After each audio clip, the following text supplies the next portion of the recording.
52,700 కోట్లకు చంద్రబాబు నాయుడు గారు ఇప్పుడు చెప్పిన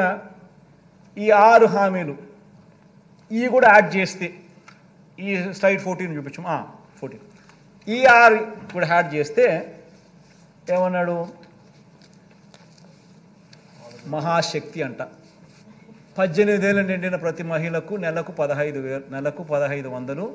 అంటే ఏడాదికి 18 ఏళ్ళు నిండిన ఎంతమంది ఉన్నారని అంటే మన ఓటర్స్ జాబితా చూస్తే తెలుస్తుంది అధ్యక్ష మన ఓటర్ల లిస్టు చూస్తే ఎంతమంది మహిళలు ఉన్నారు 18 ఏళ్ళు నిండిన వాళ్ళంతా మొత్తం ఓటర్స్ లిస్టులో ఉంది వాటికి మనము 2 కోట్ల 10 లక్షలు ఉంటే మనం వాటికి 2 కోట్లు చూపిస్తున్నాం కొంచెం వాటికి తగ్గించినాం అట్లా వేసుకున్నా కానీ 36,000 కోట్లు ఈ మహాశక్తికి తల్లి తర్వాత ఈ తల్లికి వందనం అది ఏంది ఎంతమంది పిల్లలు ఉంటే అంతమందికి 15,000 అంట ఏం నోటికి ఎంత వస్తే అంత చెప్పేసేయడమే కాబట్టి ఏం పోయేదేముంది అని చెప్పి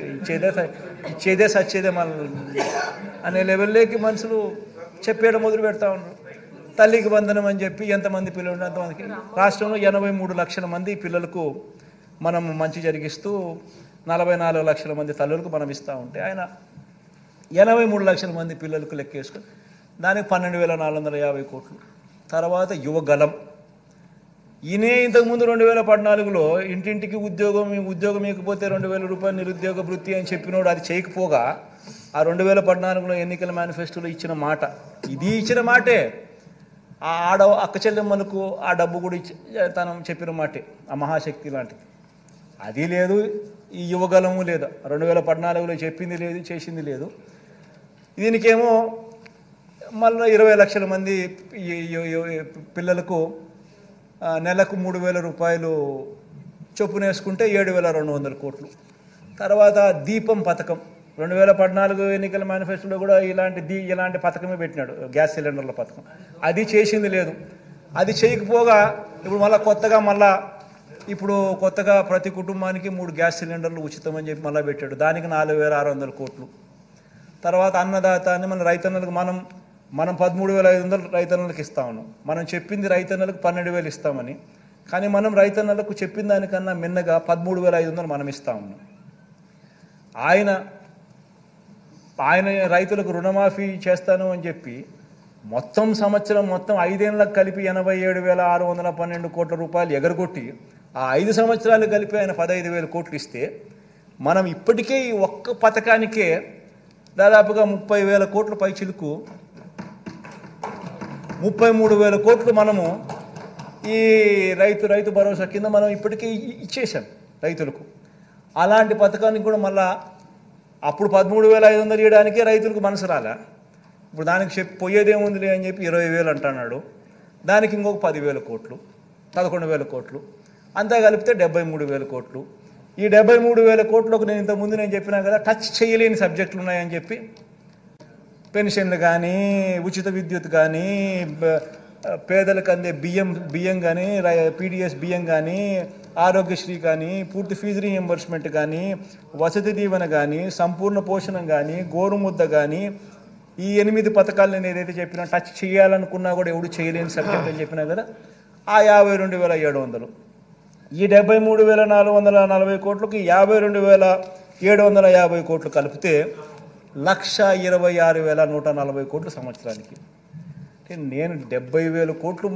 మన ప్రభుత్వం 70,000 కోట్లు చేయడానికే నిజంగా కింద మీద పడతా ఉన్నాం గవర్నెన్స్లో ఎప్పుడూ జరగని మార్పులు తీసుకొచ్చినాం కరప్షన్ అనేది ఎక్కడ లేకుండా చేసినాం పూర్తిగా స్ట్రీమ్లైన్ చేసినాం చిత్తశుద్ధి చూపిస్తూ ఉన్నాం నిబద్ధతతో చేస్తూ ఉన్నాం ఇంత చేస్తూ ఉన్నా కూడా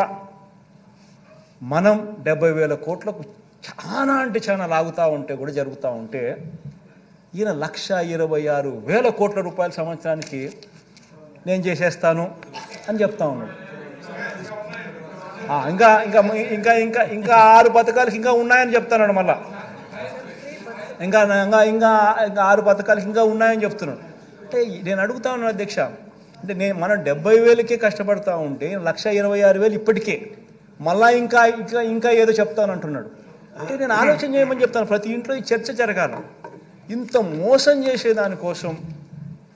ఇంత మోసం చేసేదానికోసం ఈ దుర్బుద్ధితో ఈ బుద్ధితో ఈ మాదిరిగా మోసం చేయడం ధర్మమేనా ప్రజలను? ఇంత అబద్ధాలు ఆడడం, ఇంత కుట్రలు పనడం, ఇంత మాదిరిగా మోసం చేయాలనే ఆలోచనతోనే మోసం చేయడానికి కోసమే ఈ మాదిరిగా ఒక రంగురంగుల మేనిఫెస్టో తీసుకొని వచ్చి ఈ మాదిరిగా మోసం చేసే దిశగా అడుగులు వేయడం ధర్మమేనా అని అడుగుతా ఉన్నా, ఆలోచన చేయమని అడుగుతా ఉన్నా. ప్రతి ఒక్కరూ కూడా ఈ విషయం ప్రతి ఇంట్లో కూడా చర్చ జరగాలని కూడా కోరుతా ఉన్నా. అధ్యక్ష చంద్రబాబు నాయుడు గారిని అడిగితే, అధ్యక్ష మరి జగన్ 70,000కే ఇంత కష్టపడతా ఉన్నాడు కదబ్బా, నువ్వు 70,000కే రాష్ట్రం శ్రీలంక అయిపోతుందని అంటున్నావు కదా, మరి నీకు ఇవన్నీ చేస్తే కనీసం 1,26,000 నువ్వు చెప్పే కొత్త యాడ్ చేస్తే అది ఇంకా 1,50,000కు పోతుందేమో నాకు తెలియదు. అవన్నీ చేయడానికి నీకు డబ్బులు ఎక్కడి నుంచి వస్తాయనంటే, చంద్రబాబు నాయుడు, ఈనాడు, ఆంధ్రజ్యోతి, TV5 వాళ్ళకి మీడియా బలం ఎక్కువ కదా అధ్యక్ష, ఎల్లో మీడియా ఎక్కువ, మీడియా బలం ఎక్కువ, వాళ్ళు ఏదైనా గోబెల్స్ ప్రచారం చేయగలుగుతారు. వాళ్ళందరూ ఏమంటారు, చంద్రబాబు నాయుడు సంపద సృష్టిస్తాడు. ఆశ్చర్యం అనిపిస్తుంది అధ్యక్ష, చంద్రబాబు నాయుడు సంపద సృష్టిస్తాడు అని అంటాడు. సరే పోనీ సంపద సృష్టించే కార్యక్రమం ఆయన కొత్తగా ముఖ్యమంత్రి ఇప్పుడు ఫస్ట్ టైం కావడం లేదు కదా, ఆయన ఫస్ట్ టైం ముఖ్యమంత్రి కావడం లేదు కదా, ఆయన సంపద అనేది ఆయన 14 ఏళ్లలో ఆయన సంపద సృష్టించి ఉండాలి కదా. సో 3 సార్లు ఆయన ముఖ్యమంత్రి అయినాడు. సో 3 సార్లు ఆయన ముఖ్యమంత్రి గతంలో పనిచేసినాడు. పనిచేసినప్పుడు ఆ గత ట్రాక్ రికార్డులో ఏ మేరకు ఆయన సంపద సృష్టించినాడు అని కూడా ఒకసారి చూస్తాం అధ్యక్ష. ఎందుకంటే ప్రజలందరికీ కూడా ఈ సభ ద్వారా ప్రజలందరూ కూడా ఇదంతా